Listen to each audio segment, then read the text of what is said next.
Hello, everyone. Welcome again to another edition of the Christian Recorder Dialogues. This is your friendly editor, John Thomas III. We are here with Mr. Robert Nicholas from AME SADA. As usual, we ask you to put your district, your name in the chat, anything to let us know that you're here. Today's discussion is prompted by the events that we've been having in this country over the last, since January the 20th. And we're going to talk about SADA, the AME Service and Development Agency. And a more brief and more generally, how the Trump cuts to USAID have impacted this valuable ministry of the AME Church. Mr. Nicholas, thank you for being with us here today, and welcome to the Christian Recorder Dialogues. Thank you very much. It's a real pleasure to be with you. Yeah, so let's just go ahead, Mr. Nicholas, first and tell us a brief history about the AME Service and Development Agency. And we see you're in your lovely office based from Washington, D.C. in the McKinney building. But first, give us a brief history of AME SADA.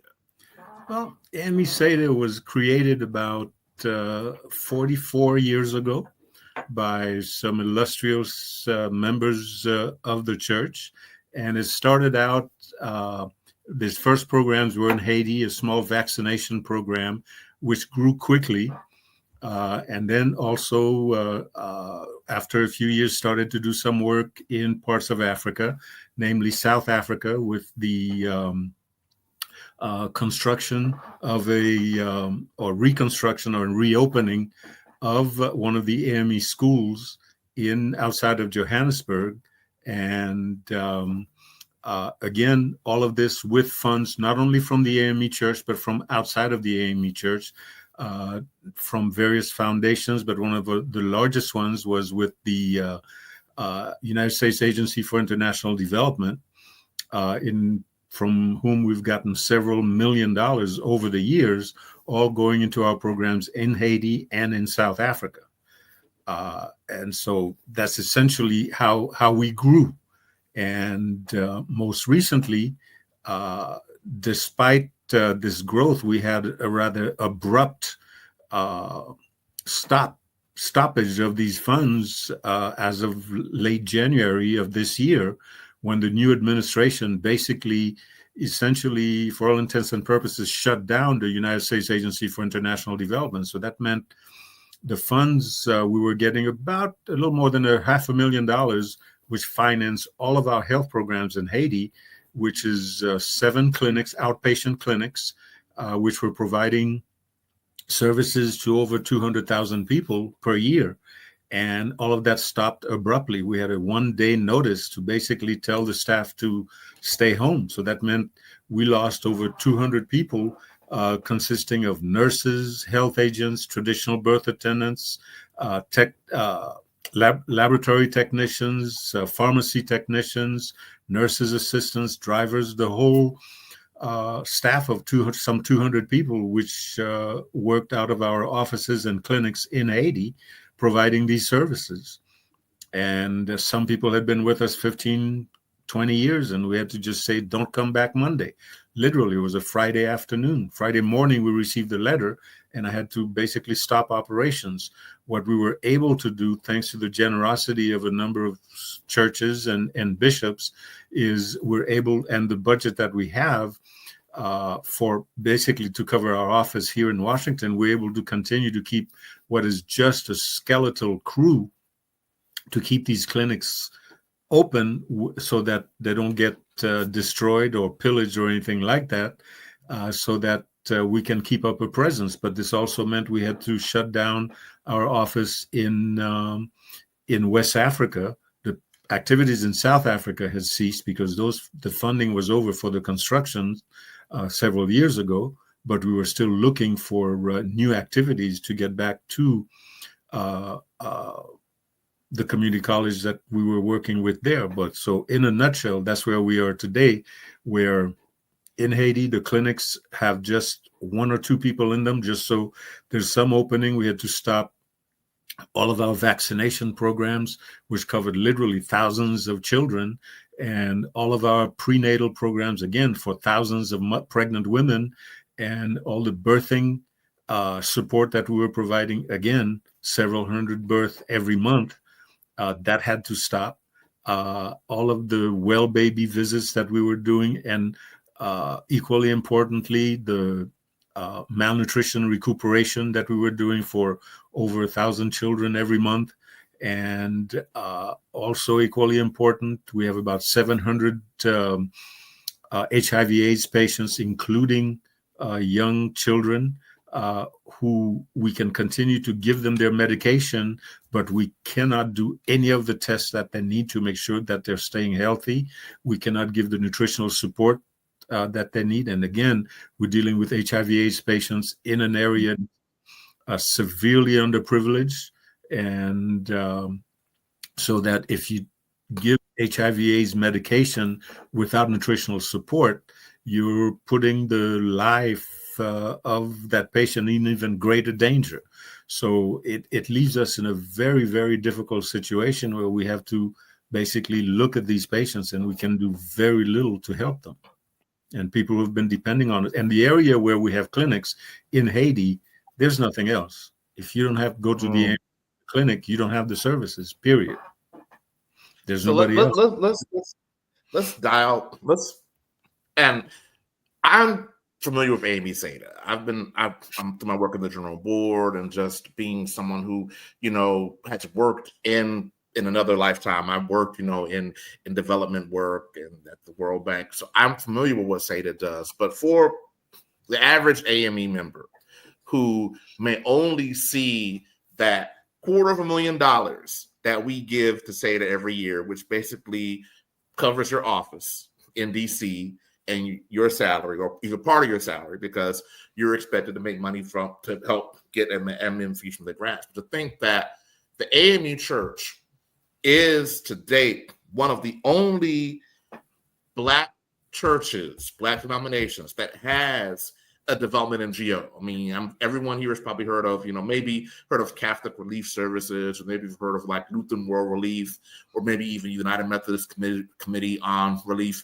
AME SADA was founded by us to serve like that. And we could talk about over the years how the AME Church has invested what we could in SADA, but achieving this USAID grant was a huge thing for us to be able to do these resources. And we are, I think, and you correct me if I'm wrong, we're like the only, or one of the only Black churches with something like this. And to have this happen to us, for example, United Methodist Committee on Relief, the Catholics, and Lutheran World Relief, they're already saying the cessation of USAID grants has handicapped them.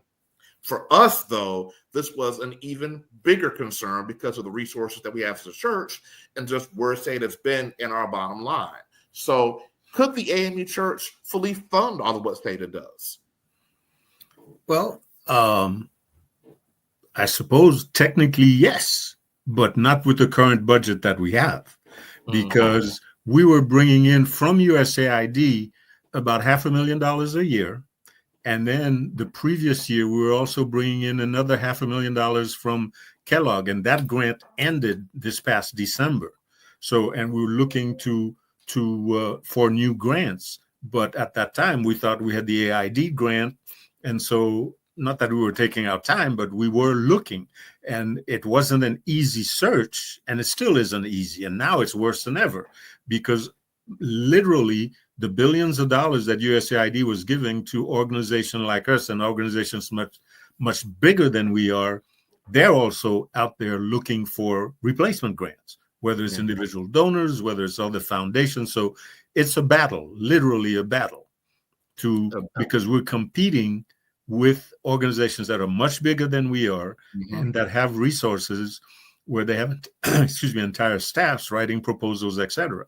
And so it's a difficult situation.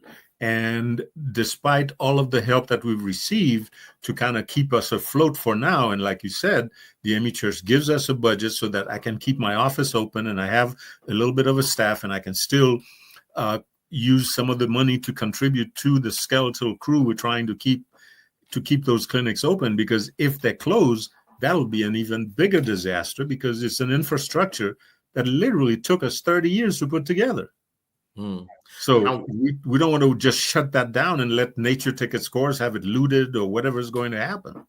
Now, when you mentioned that the SADA clinic is the only clinic for these places in Haiti, help us, the average, again, the person on this call who may not be familiar with Haitian geography or may have heard of Port-au-Prince, because we know the two main cities, Port-au-Prince in the south and Cape Haitien in the north. So where are our clinics? Our clinics, the 5 clinics that we have remaining are all outside of Port-au-Prince, up in the mountains, overlooking Port-au-Prince, we can say. It's a very mountainous country, so it's a good 2, 3, or 4 hours away from Port-au-Prince by car, not because the distance is so long, but because the roads are so bad. And so we had put those clinics in population centers that were underserved or not served at all prior to our coming. And so that's why I say that if those clinics are not providing services, then each one of them has a population surrounded by a population of anywhere from 30 to 50,000 people who no longer have medical services. Because not only did we have people coming to the clinics for the services, but we had a whole network of health agents, traditional birth attendants, and also mobile clinics who went to those communities because the area is mountainous. People might have had to walk 2 to 4 hours to come to, or longer, to come to our clinic. So that's why we had a lot of outreach activities going on. Each clinic has between 20 and 30 health agents who go out to the community and give all of the preventive services they can. And then also on a monthly or quarterly basis, depending on the area, we had teams which were made up of doctor, nurses, lab techs, etc., which went to the population, the centers of population, and that meant they were either doing it by car if a car could go, but most of the time it was either on donkey or muleback to be able to take all they need and then stay for 2 to 5 days in a school, in a church, whatever was available in the area, and see patients almost around the clock. And that's how we did the services. And if somebody needed referral, then they'd have to do the 2 to 4 hour walk to the clinic to do whatever needed to be done. Now, I know we had talked about, and when I was visiting you in DC earlier this year, we talked about our anchor clinic, which was next to St. Paul, Port-au-Prince, in what could argue downtown Port-au-Prince. And what's happened to that clinic? This was the very first clinic that AME SADA had, and it was completely destroyed by the gangs in the area and looted. And so, I mean, the destruction was such that it was hard to see. I mean, walls were destroyed. I don't know if they thought we had hidden something in the walls or what. But aside from taking all patient records, throwing them all over this floor, etc., any piece of equipment that could be carried away was carried away. Where there was a window, a sink, a desk, glass for the window, whatever it was, everything was looted out of there. Needless to say, the medication and whatever equipment we had also disappeared. We lost 2 clinics like that, one right in Port-au-Prince at St. Paul's, and thank God they didn't touch the church. The church remains standing, even though they're not able to really have any kind of consistent services because the members of the church can't come to the area because it's infested with gang activity, and it's a risk of life to just walk into the area. But the church was spared. Nothing was looted. It wasn't attacked. And as you may or may not remember, it was completely rebuilt. St. Paul's was completely rebuilt after the earthquake under Bishop. No, it was not Bishop. It was Bishop Davis. Bishop Davis. Yes, Bishop Davis was the one who rebuilt that church. And speaking of Bishop Davis, I was watching something in the 2nd District, and I saw WMS President Deborah Taylor King raising funds for the Sarah Davis Clinic, saying, the WMS have to do this clinic. We have to support this clinic. What have AMEs already done? Can we detail a little bit about what's been going on, how we've been helping to keep you afloat in terms of your board, in terms of the WMS? And let's talk about that right now for a second. We've received about $20,000 so far in individual donations. Some of them have come through WMS. Some of them have come directly to us. Some of them have come through members of our board. And that's what has helped us to keep afloat since January, since the end of January, I should say.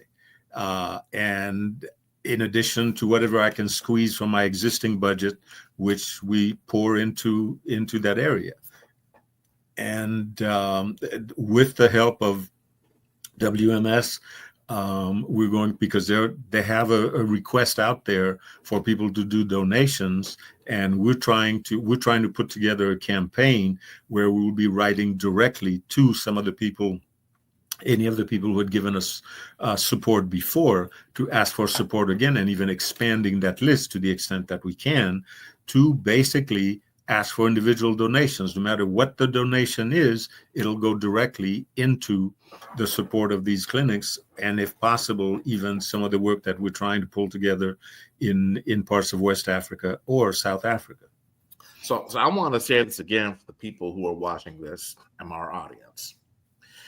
You've probably seen an advertisement on TV for, CARE, or Save the Children, or World Vision or something.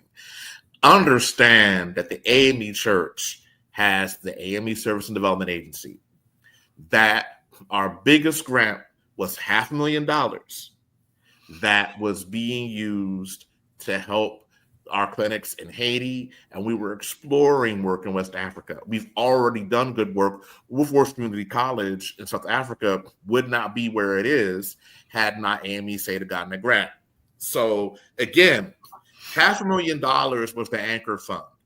And I want you all to think about this, as those who are watching this, and think about, I just want y'all to think about this. And I'm not trying to get, in trouble with any of my colleagues or the bench of bishops or anyone, but just think about where we allocate, where we give, who we invite to give money to. AMEs are a very generous people, but generosity has to begin at home. And to think that if AME SADA just lost $500,000 out of their budget because of USAID's implosion, one should ask, what can the AME Church connectionally do to help? And I hope that someone is listening to this message. And that's why we're doing this interview right before the General Board, because specifically some people said that the implosion of USAID was considered was an ELE, or it was an extinction level event for aid and the global aid ecosphere. You've been in global development projects for years.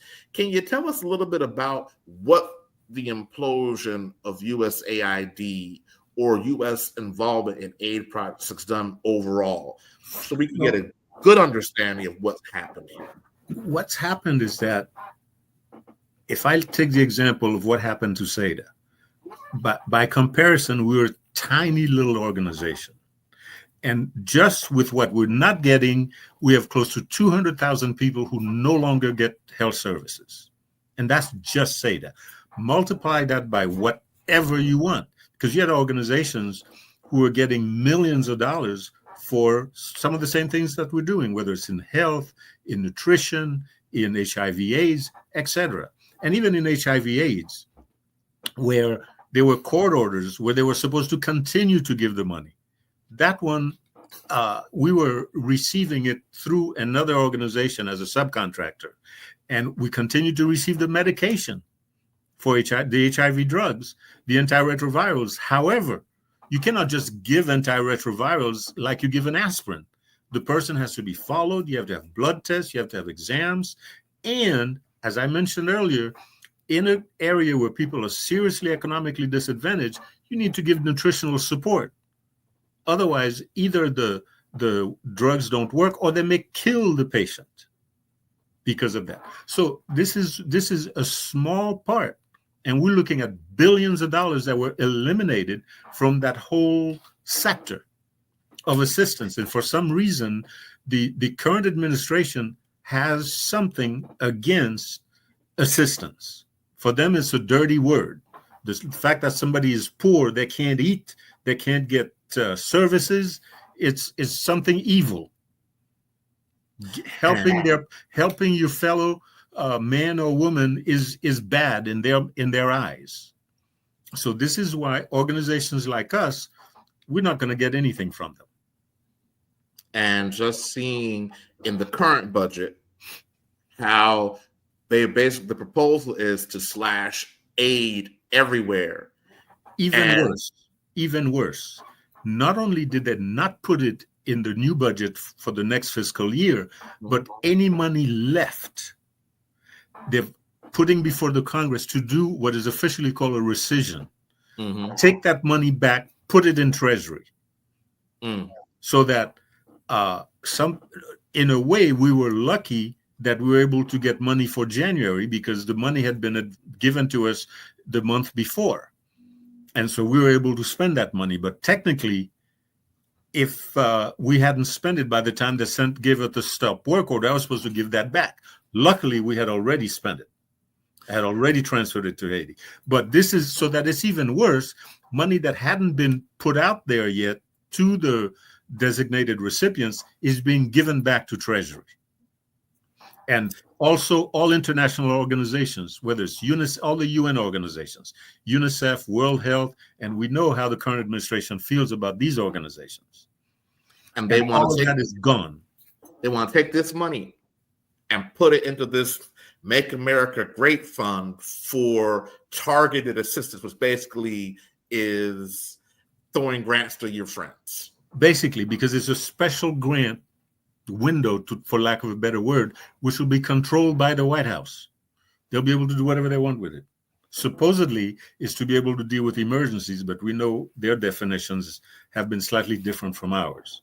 But it's going to be put entirely in the hands of the White House. Whatever money is left, technically for international assistance, they're going to control it all. And like you say, we know what they'll be using it for.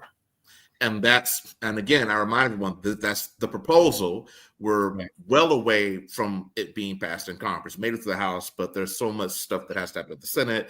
But understand that one of the reasons why foreign aid was attacked was because many people don't know. And I'm sure the average AME, we've had this on here before to talk, but the average AME may not know that the AME Church is strongly involved and has been involved in foreign aid to the point where we were one of the people targeted by the Trump administration, one of the groups targeted. Remember, Mr. Nicholas, tell us a little bit that, like, in the White House, they mentioned an AME SADA project as a reason why foreign aid should be eliminated, and we had to publish a response to that. Remember that, Mr. Nicholas? And what was even so horrific about that, they made it sound like the AME Church, AME SADA, had taken some money and built an auditorium without any details whatsoever, just, I'd guess, for fun or showing whatever. But yes, there was an auditorium, but it was a multi-purpose conference center built on the campus of the school in outside of Johannesburg. And it was a large auditorium used for testing, for community events, etc. Not in the United States. Is part of the grant to expand the campus. It was basically a large lecture hall that the campus needed as it was expanding its student body. So it wasn't something built next to a church in the United States for God knows whatever purpose they thought that we were going to do with it. It was part of a school. I mean, these people aren't, say what you will about them, but they're not stupid. They cherry picked what sounded good to try to make a point that was. Oh, yeah. But the fact that we're having this discussion, the fact that near almost 70 years of aid policy has been upturned in less than 5 months, the fact that we are looking at our good work at Haiti. Again, Mr. Lucas gave the number. 200,000 people in Haiti relied on AME SADA for services. And if I may add, in the so-called auditorium, money from USAID/ASHA, which is a special office for helping schools and health services, 2/3 of that money came from USAID. The rest came from the AME Church.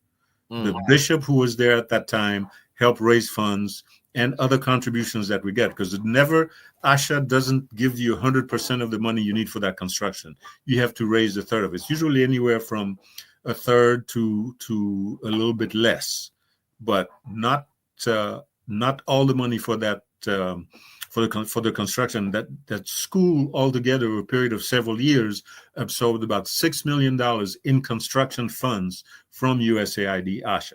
The rest of the money, another almost $3 million, came from the AME Church to complete that construction. I mean, the cruelty. Let's go on here. The cruelty of this administration, both internationally and nationally. And you said it. It's like basically it's a war on poor people. It really is. It's like being poor is, in their eyes, the worst thing you can do, as if this is something you plan to do. And to give assistance to someone who does not have, and in all of this, they claim to be Christians. What Bible they're following is out of my league, but it's very difficult to swallow. Very difficult to swallow. So we have a general board meeting coming up in a couple of days. By the time this airs, general board is going to be it's the week after we're airing this.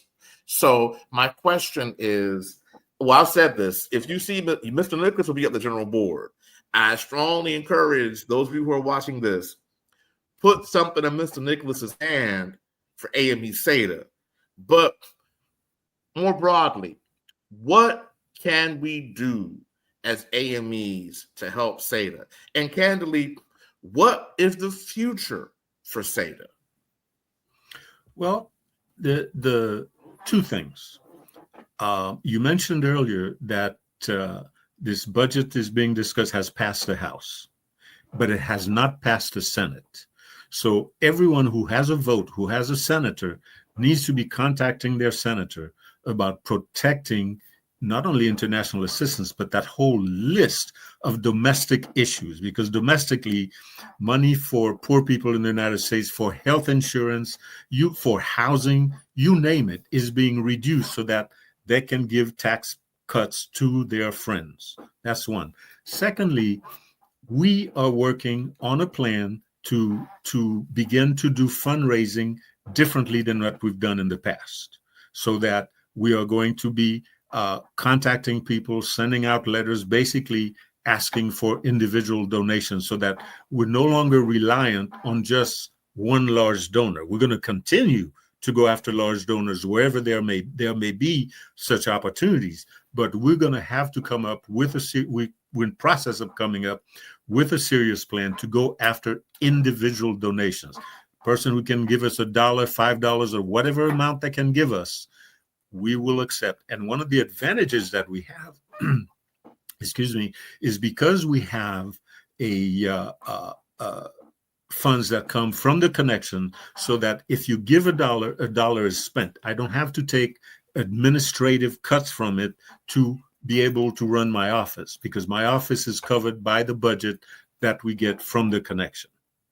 I just can't not believe that basically is the equivalent. Is like if we were to look at an AME service, say, okay, I need 500 people to give $1,000, or 1,000 people to give five. I refuse to believe that within our church we don't have the people who could help and make sure that our work goes forward. But again, it begs the question, we relied on USAID, but at the end of the day, charity begins at home. And so I hope those that see this will put something in Ms. Nicholas's hand and continue to put something in SADA's hand. But, as one who studies development, and you've been in the development industry for years. You have a long history in this. So what is the future for this world of development? Like for NGOs like SADA, what's the future? The future is we have to be able to do it independently.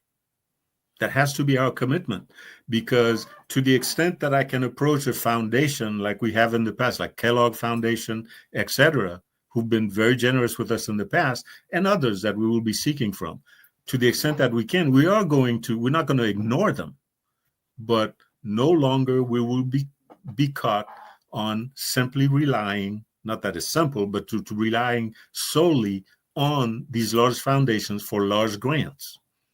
We will continue to go after them, but we are also going to have our own base so that we can say we get X thousands of dollars or millions of dollars, and that'll even help in using it as a matching against some of these foundations, because now a lot of them are requiring a matching when they give you a grant.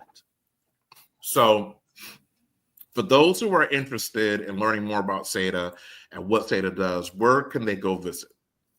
Well, we're in the process of redoing our website right now to update all kinds of things, but the website is www.ame-sada.org. And in the next couple of weeks, it's going to be updated with new information so that we can, and also people can not only can send donations directly to us by check, but also you can get on the website and make a donation with a credit card. And we also have Giveify, and then we're going to be also opening an account with Zelle and a couple other opportunities. So the next time you think about, going to Starbucks or, buying an ad for something or, the next banquet you're at, consider the fact that some of that money needs to go to help the work that we do to help the least of these, because the AME Church has been doing this for nearly 40 years. SADA has been in business, going 50 years, almost 50 years. Yeah, almost 50 years now. Yeah. So, and the fact that every dollar that's given is used exclusively for the activity, because we don't need to take administrative costs from it to run the office or do anything with it. And that's a huge selling point. That's a huge selling point. Well, again, Mr. Nicholas, thank you for taking the time out of your busy day, because I know I caught you literally in the middle of dialing for dollars, but we wanted to do this before General Board. We're going to air this probably, like I said, we're going to air this for General Board because we need people to see and understand this. But again, thank you so much. Any final words that you'd like to share with the AME Church regarding SADA and the work and your tenure, because you've been at SADA now for how many years? It's almost 20 years. Wow. Coming near the end of my tenure here. So just give us a few words before you go. Well, first of all, thank you for giving me this platform. And also I want to thank the members of the AME Church who over the years have been extremely generous, and have allowed us to do this work. And that's why I feel comfortable in calling on members of the church again, because you've done it already. So it's just a question of continuing to do what you've been doing, because without it, we can't go forward at all. All right, folks. Well, you see the website below. Many of you will see Mr. Nicholas at the General Board meeting, and you just won't be the last to hear from us regarding SADA, but we encourage you to be generous and support the good work that they're doing. Thank you all very much. Thank you. We will see you all next time. Thank you very much.